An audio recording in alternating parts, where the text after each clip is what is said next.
Hello friends, स्वागत है आपका वाईपी एजुकेशन ट्रिक चैनल पर। तो दोस्तों, इस वीडियो में हम बात करेंगे। देखिए, जो आपका सीटेट का ये 14 दिसंबर को पेपर हुआ है प्राथमिक लेवल का, उसमें जो सब्जेक्ट है आपका एबीएस, जो एबीएस है आपकी वो 30 मार्क्स की पूछी जाती है, 30 क्वेश्चन पूछे जाते हैं। तो उन्हीं 30 क्वेश्चन को हम इस वीडियो में सॉल्व करेंगे। तो चलिए पहला क्वेश्चन पढ़ते हैं बिना किसी देरी के। आपको बता दें कि आप हमारे चैनल पे नए हैं या अभी तक आपने हमारे चैनल को सब्सक्राइब नहीं करा है, तो आप नीचे रेड कलर के सब्सक्राइब बटन पे क्लिक कर लें और बराबर में बेल आइकन की घंटी है उसको भी प्रेस कर लें। इससे क्या होगा कि जब भी हम वीडियो को अपलोड करेंगे तो उसका नोटिफिकेशन सबसे पहले आपके पास पहुँच जाएगा। देखिए क्वेश्चन नंबर 1। क्वेश्चन कह रहा है कि एनसीईआरटी के पर्यावरण अध्ययन की 5वीं कक्षा की पाठ्यपुस्तक में पाठ 13 गौरव जानी के अद्भुत यात्रा का वर्णन करती है। यह पाठ निम्नलिखित में से कौन सी थीम का हिस्सा है? तो 4 ऑप्शन है, परिवार और मित्र, आवास, आपसी संबंध, काम और खेल। अब यहाँ पे ध्यान से आप समझिए। 5वीं कक्षा की पाठ्यपुस्तक में पाठ 13 गौरव जानी के अद्भुत यात्रा का वर्णन करती है। यह निम्नलिखित में कौन सी थीम का हिस्सा है? थीम का हिस्सा है परिवार और मित्र। पहला वाला जो क्वेश्चन है, पहला वाला जो ऑप्शन है, ये बिल्कुल सही है। अगला क्वेश्चन देखिए। अगला क्वेश्चन है कि बंगाल की खाड़ी। क्वेश्चन क्या कह रहा है कि बंगाल की खाड़ी समुद्र तट वाला राज्य केंद्र शासित प्रदेश निम्नलिखित में से कौन सा है? तो ये आपको बताना है। 4 ऑप्शन है, तेलंगाना, बी ऑप्शन है आंध्र प्रदेश, सी ऑप्शन है कर्नाटक और डी ऑप्शन है केरल। तो चलिए, इसमें जो करेक्ट आंसर है वो हो जाएगा आपका आंध्र प्रदेश। दूसरा वाला ऑप्शन बिल्कुल सही है। अगला क्वेश्चन देखिए। अगला क्वेश्चन है, क्वेश्चन को पढ़ लेते हैं। क्वेश्चन है कि भाई अर्चना कक्षा 4 की एक पर्यावरण अध्ययन की शिक्षिका है। वह अपनी कक्षा में बच्चों के 2 समूह और विद्यालय में यूनिफॉर्म होनी चाहिए या नहीं, इस विषय पर वाद विवाद गतिविधि कराती है। अर्चना ने अपनी कक्षा में वाद विवाद क्यों कराया? निम्नलिखित में से कौन सा सबसे उपयुक्त कारण नहीं है? तो जो नहीं है वो वाला आपको पहचानना है। तो देखिए यहाँ पे पहला जो ऑप्शन है, वाद विवाद से बच्चों को किसी बात के विभिन्न पहलुओं के बारे में सोचने और समझने का मौका मिलता है। बी ऑप्शन है, कक्षा में बच्चों को अपनी राय रखने के लिए प्रोत्साहन। और सी ऑप्शन है, देखिए, कक्षा में बच्चों को अपने अनुभव साझा करने का अवसर प्राप्त होता है। और डी ऑप्शन है, वाद विवाद से बच्चे अपने साथियों के ज्ञान का क्या करते हैं? आकलन करते हैं। तो यहाँ पे पहला वाला तो बिल्कुल गलत है, ए वाला। तो ए जिसमें है काटिए, ए इसमें है। और चलिए बी देख लेते हैं। कक्षा में बच्चों को अपनी राय रखने के लिए प्रोत्साहन मिलता है, तो ये भी सही है। तो इसलिए ए भी काटिए, बी भी काटना है। तो बी, ये भी कट गया आपका। नहीं, बी तो सही है, बी आपका सही है। यहाँ पे होगा आपका सी वाला गलत, क्योंकि कक्षा में बच्चों को अपने अनुभव साझा करने का अवसर प्राप्त होता है। तो यहाँ पे जो करेक्ट आंसर है आपका वो है आपका, देखिए, चौथा वाला ऑप्शन, बी और डी। बी और डी जो है बिल्कुल सही है। चलिए अगला क्वेश्चन देखते हैं। अगला क्वेश्चन क्या है? अगला क्वेश्चन है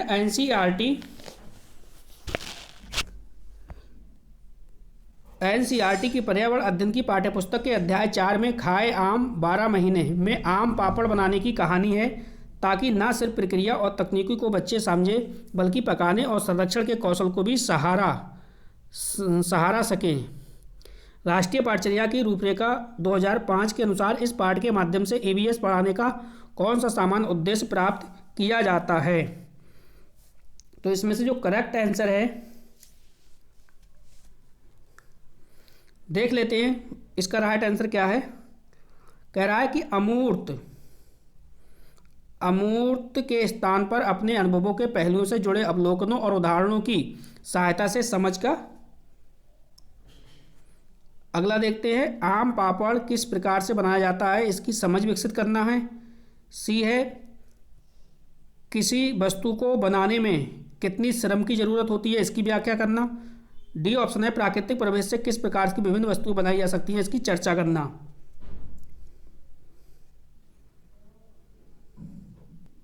तो इसमें चौथा वाला जो ऑप्शन है आपका बिल्कुल सही हो जाएगा, यानी प्राकृतिक प्रवेश। प्राकृतिक प्रवेश से किस प्रकार विभिन्न वस्तुएं बनाई जा सकती हैं, इसकी चर्चा करना। चलिए अगला क्वेश्चन देखते हैं। अगला क्वेश्चन क्या है? अगला क्वेश्चन है, पर्यावरण अध्ययन एक शिक्षक कुछ बच्चों के गतिविधि कराने के दौरान कुछ महत्वपूर्ण घटनाओं का अवलोकन करता है तथा उसका वर्णनात्मक टिप्पणियां भी दर्ज करता है। निम्नलिखित में से कौन सा आकलन का उपकरण का सही एग्जाम्पल है, ये आपको बताना है। 4 ऑप्शन है, रेटिंग स्केल, पोर्टफोलियो, अवलोकन सूची और उपव्याख्यानात्मक अभिलेख। तो इसका जो करेक्ट आंसर हो जाएगा आपका दूसरा वाला विकल्प सही है, पोर्टफोलियो। नेक्स्ट क्वेश्चन है, अगला क्वेश्चन है, बच्चा विभिन्न कुशल कार्यों जैसे खेती और दैनिक जीवन में उनकी विरासत का वर्णन करता है। उपरोक्त कथन है दक्षता कथन है, सीखने के प्रतिफल है, सीखने के सूचक है या सीखने के उद्देश्य हैं। तो ये सीखने के सूचक हैं, थर्ड वाला ऑप्शन बिल्कुल सही है। अगला देखिए, कह रहा है नील आर्मस्ट्रॉन्ग सन 1969 में नील आर्मस्ट्रॉन्ग चांद पर उतरने वाली पहली व्यक्ति थी। बी ऑप्शन है, बी कथन है देखिए इसमें, सन 2007 में कल्पना चावला अंतरिक्ष में सबसे लंबे समय तक रहने वाली महिला थी। तो पहला ऑप्शन है ए और बी दोनों सही हैं, दूसरा है ए और बी दोनों गलत हैं, सी है ए सही है परंतु बी गलत है, चौथा है ए गलत है और बी सही है। तो इसमें जो करेक्ट आंसर है आपका थर्ड वाला ऑप्शन हो जाएगा, ए सही है परंतु बी गलत है। चलो अगला क्वेश्चन देखिए। अगला क्वेश्चन है, 2 भारतीय पक्षी वृक्ष या झाड़ी की डाली पर अपना लटकता घोंसला बनाते हैं। 2 भारतीय पक्षी हैं, कलचड़ी और बीवर, शकरखोरा, दर्जन चिड़िया, बसंत गौरी, शकरखोरा, दर्जन चिड़िया और कलचड़ी। तो यहाँ पे पहला वाला ऑप्शन है कलचड़ी और बीवर पक्षी सही हो जाएगा। अगला क्वेश्चन देखिए। अगला क्वेश्चन है, एक शिक्षिका अपनी पर्यावरण कक्षा को समूह में बांटकर विद्यालय में मौजूद उनसे कुछ वस्तुएं इकट्ठे करने को कहती है। इसके बाद वह बच्चों के साथ बैठकर उन वस्तुओं को विभिन्न समूह में बांटने के लिए कहती है। बच्चे वस्तुओं को उनके गुणों के आधार पर विभिन्न समूह में बांट देते हैं। शिक्षक के द्वारा इस गतिविधि को कराने का सबसे उपयुक्त जो उद्देश्य है वो क्या है? तो पहला जो ऑप्शन है वो है प्राथमिक स्तर पर बच्चे एक दूसरे के साथ अंतःक्रिया करके बेहतर तरीके से सीख पाते हैं। दूसरा ऑप्शन है गतिविधि कराने से बच्चे परिभाषा और तथ्यों को समझने में बहुत कम गलतियां करते हैं।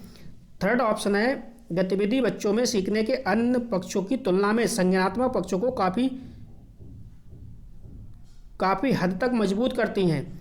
और डी ऑप्शन है देखिए इसमें, वो है गतिविधि बच्चों के सभी अवधारणाओं की समझ विकसित करती हैं। तो ये चौथा वाला जो ऑप्शन है ये बिल्कुल राइट है। चलिए अगला क्वेश्चन देखते हैं। अगला क्वेश्चन है,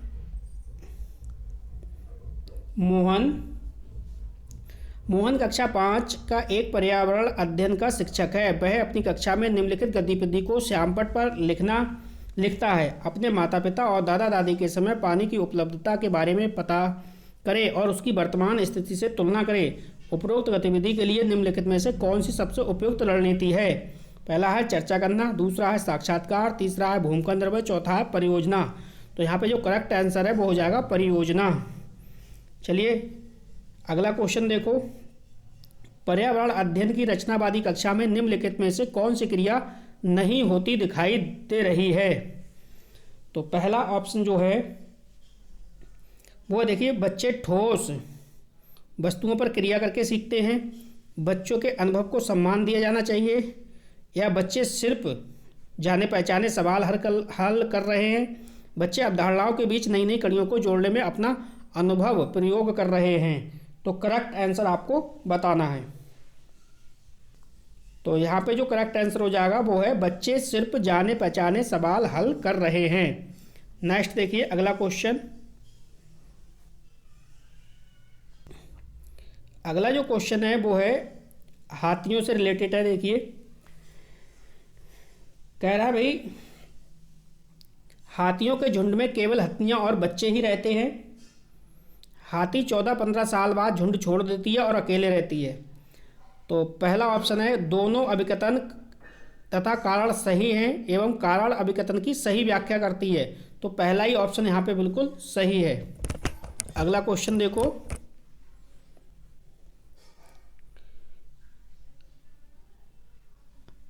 अगला क्वेश्चन है इसमें देखिए, ऐसा पाया गया है कि बच्चों के सीखने और प्रगति का अवलोकन करते समय कुछ गलतियां हो जाती हैं। यह गलतियां हर पूर्वाग्रह का परिणाम हो सकती हैं। निम्नलिखित में से कौन सी सूचना एक पूर्वाग्रह के रूप में दर्ज नहीं होनी चाहिए? तो पहला ऑप्शन है किसी एक विषय और उसके एक क्षेत्र की परीक्षा से जुड़े पूर्व परिणाम। दूसरा है बच्चे की सामाजिक पृष्ठभूमि। तीसरा है पोर्टफोलियो में बच्चों के काम के नमूने। और चौथा ऑप्शन है बच्चों की योग्यता का कार्य निष्पादन के संबंध में पहले के अनुभव।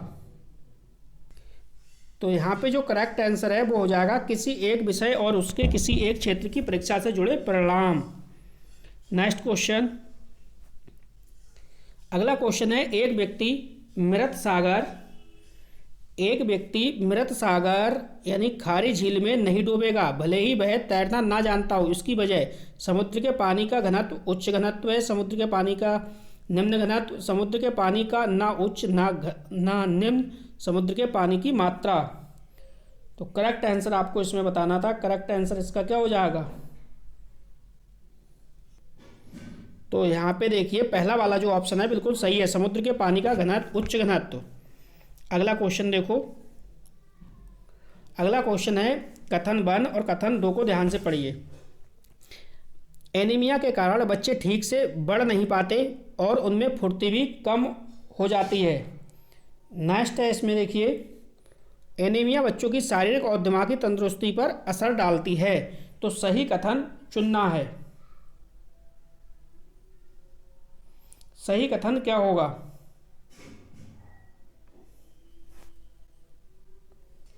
तो इसमें जो हो जाएगा आपका ये पहला वाला ऑप्शन बिल्कुल सही हो जाएगा। फर्स्ट और सेकंड दोनों सही हैं। अगला क्वेश्चन देखो आप,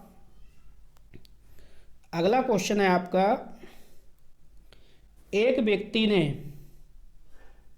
डायरेक्टली मैं इसका आंसर आपको बता दे रहा हूँ, क्वेश्चन पढ़ने में काफ़ी टाइम लगेगा। ये 74 किलोमीटर प्रति हर्ष, ये बिल्कुल सही आंसर है पहला वाला।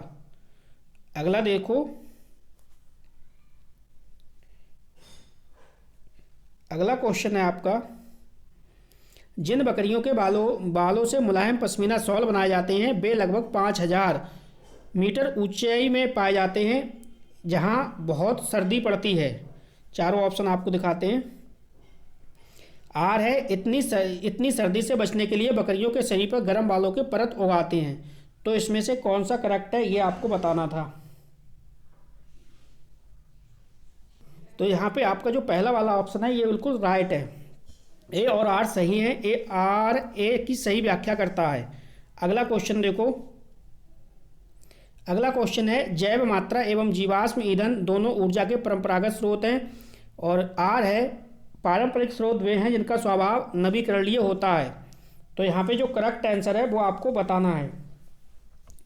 करेक्ट आंसर इसका क्या होगा? ए और आर दोनों सही हैं, दोनों ए आर गलत हैं। ए सही है, आर गलत है, ए गलत है या फिर आर सही है। तो करेक्ट वाला आपको बताना है। यहाँ पे देखिए ए सही है और आर गलत है, थर्ड वाला ऑप्शन सही है। अगला क्वेश्चन देखिए 79,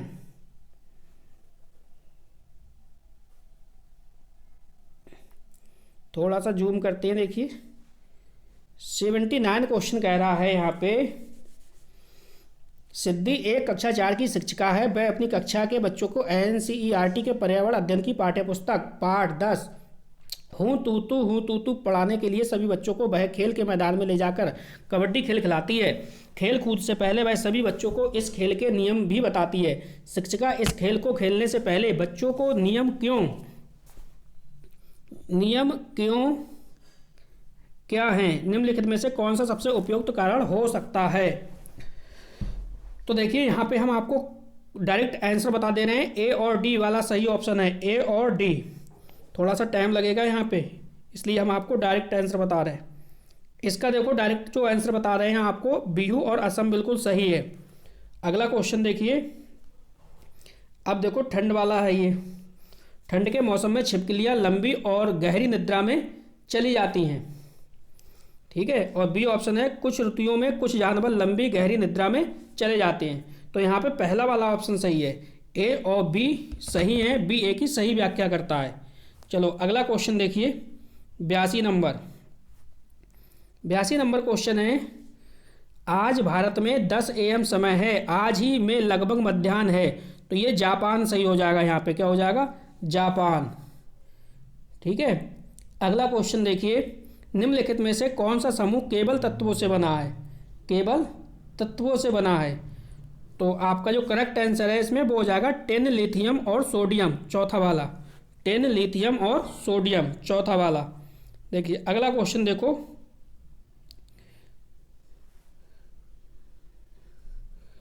यहाँ पे कह रहा है क्या कारण है कि पर्यावरण अध्ययन की पाठ्यपुस्तकों में किस्से और कहानियों को महत्वपूर्ण स्थान दिया जाता है। निम्नलिखित में से कौन सा सबसे उपयुक्त कारण है, सबसे उपयुक्त कारण की बात कर रहा है। तो देखो प्राथमिक स्तर पर पर्यावरण अध्ययन के शिक्षक किस्से और कहानियों को रुचि लेकर सुनाते हैं, इसलिए इनको महत्वपूर्ण स्थान दिया जाए।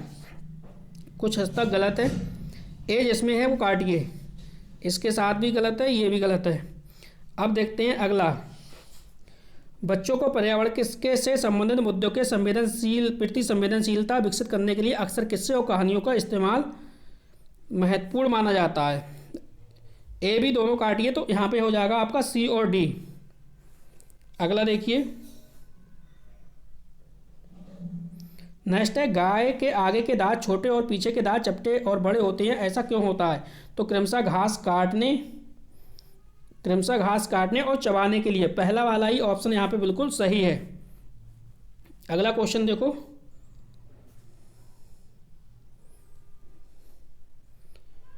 तो ये देखो एनसीईआरटी के पर्यावरण अध्ययन के पाठ्यपुस्तक के पाठों में आम जिंदगी की वास्तविक घटना, रोजमर्रा की समस्याओं और आज से जुड़ी कुछ ज्वलंत समस्याओं को रखा गया है। कारण क्या है, इन सभी समस्याओं पर बच्चे खुलकर बहस कर सके, समस्याओं से अवगत हो सके, इसके प्रति संवेदनशील बने और सही समझ विकसित कर सके। तो उसमें अभिकथन और कारण दोनों सही हैं, सही व्याख्या भी कर रहा है, पहला वाला सही है। अब यहाँ पे देखो अगला क्वेश्चन, अगला क्वेश्चन क्या कह रहा है वो समझो। अगला क्वेश्चन है, राकेश कक्षा 5 का एक पर्यावरण अध्ययन का शिक्षक है। वह अपनी कक्षा में बच्चों को एक गतिविधि करने के लिए कहता है, जिसमें सभी बच्चे यह अवलोकन करते हैं कि कौन सी वस्तु पानी में तैरती है और कौन सी पानी में डूब जाती है। गतिविधि के उपरांत कुछ बच्चे शिक्षक से पूछते हैं कि कुछ वस्तुएं पानी में डूब जाती हैं और कुछ पानी में तैरती हैं, ऐसा क्यों। निम्नलिखित में से एक शिक्षक को क्या सबसे उपयुक्त करना चाहिए, क्या करना चाहिए। तो देखो शिक्षक को बच्चे से कहना चाहिए कि ऐसा घनत्व के कारण हो रहा है। तो ए तो ऑप्शन गलत है, तो पहला काटिए आप और चौथा काटिए। दूसरा है, प्रत्येक बच्चे निरीक्षण करने, टिप्पणियां दर्ज करने और टिप्पणी का अर्थ बताने की आज़ादी दे, बी सही है। प्रत्येक बच्चे परिकल्पना करने, परीक्षण करने और गतिविधि आधारित सामान्यीकरण को करने का अवसर प्रदान करें, सी भी सही है। शिक्षक यह कहना चाहिए कि उनका मुख्य कारण अपनी कक्षाओं में समझाएंगे, तो ये गलत है। यानी बी और सी कौन सा है, बी और सी आपका दूसरा वाला विकल्प सही है। चलिए अगला क्वेश्चन देखिए, क्वेश्चन नंबर 88।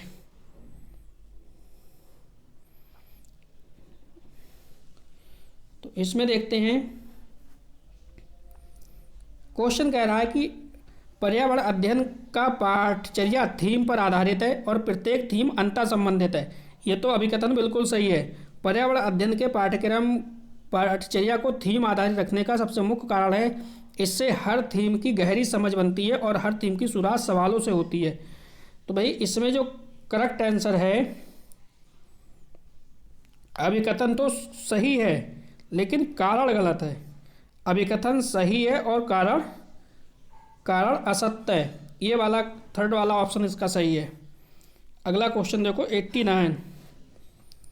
89 कह रहा है यहाँ पे, पर्यावरण अध्ययन की बाल केंद्रित कक्षा में निम्नलिखित में से कौन सी क्रिया सबसे कम होती है। तो सबसे कम वाली बतानी है। बच्चे तरह तरह की गतिविधियों में क्रियाशील होकर कार्य करते हुए दिखाई देंगे, सही है। बच्चों की गतिविधि के अनुसार बैठने की व्यवस्था में परिवर्तन होता दिखाई देगा। बच्चे कक्षा में चर्चा करते हुए अपने अनुभव बांटने हेतु दिखाई देंगे। बच्चे कक्षा में शिक्षक को सुनते हुए दिखाई देंगे। तो ये दूसरा वाला बिल्कुल सही है, बच्चों की गतिविधि के अनुसार बैठने की व्यवस्था में परिवर्तन होता दिखाई देगा। इसका देखिए ईवीएस का लास्ट क्वेश्चन है। क्वेश्चन कह रहा है उबलता हुआ दूध पेट में पचाने में कितना समय लगता है, निम्नलिखित में से सही उत्तर को चुनें। 2 घंटे, 3 घंटे, 4 घंटे या 5 घंटे। तो करेक्ट आंसर हो जाएगा 5 घंटे। इस प्रकार से ईवीएस के हमने करेक्ट आंसरों को देख लिया। इसके बाद आप वीडियो को लाइक करिए, चैनल को सब्सक्राइब करके रखिए। इसके साथ साथ सभी पार्ट मैं आज ही रात को अपलोड कर दूंगा, आप यहाँ से देख सकते हैं। तो वीडियो देखने के लिए आपका बहुत बहुत धन्यवाद। आपका दिन शुभ हो। मिलते हैं नेक्स्ट वीडियो में न्यू टॉपिक के साथ।